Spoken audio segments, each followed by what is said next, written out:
Hello, today I'm coloring this lazy mushroom folk charm. This time I'm going to use acrylic colors.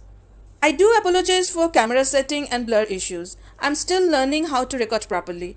Also, I keep forgetting that I'm recording, so I often bring the piece closer to me and move it out of the camera's view. Anyways, I decided to use acrylic to see if it works better than the previous soft pastel ones.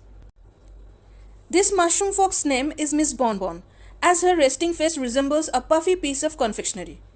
She lives in a village beside the lake in the forest of dewdrops and dreams. The village is called the Mushroomville. There live the mushroom folk clan. They live in their giant leafy houses and spend their day farming and gardening in the village. Our mushroom folk, Miss Bonbon, is a bit different though. She doesn't like farming or gardening. She loves napping and drinking honeypot tea. She doesn't like standing in one place for long.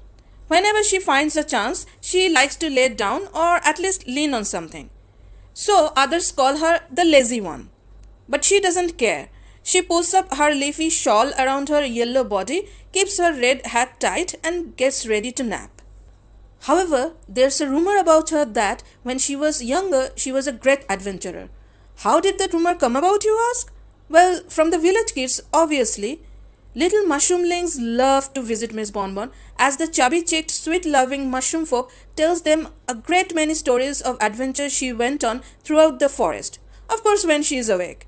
The dreamy-eyed children believe her and call her the storyteller. But the adults, well, they don't believe a word of it. However, no one in Mushroomville knows where Miss Bonbon came from. She just appeared in the village one day and never left since. She lives in a small house in one corner of the village with a small garden and a pond, giving it a cozy atmosphere. She often sits beside the pond under the golden mango tree and dozes off. If you want to see her awake and talking, then you have to offer her honeypot tea with maybe a piece of milkberry cake to get her attention. Well, it seems acrylic is doing a decent job of shading our little mushroom buddy. I kept her awake for the figurine. Maybe I can make a sleeping one later. I just couldn't make her facial expression with clay, so I painted over. But I'll try with clay sometimes. Only issue is the thin clay strings do not bend to my will. So creating that cute smiley face is a bit difficult. Anyways, this is the final outcome. What do you think?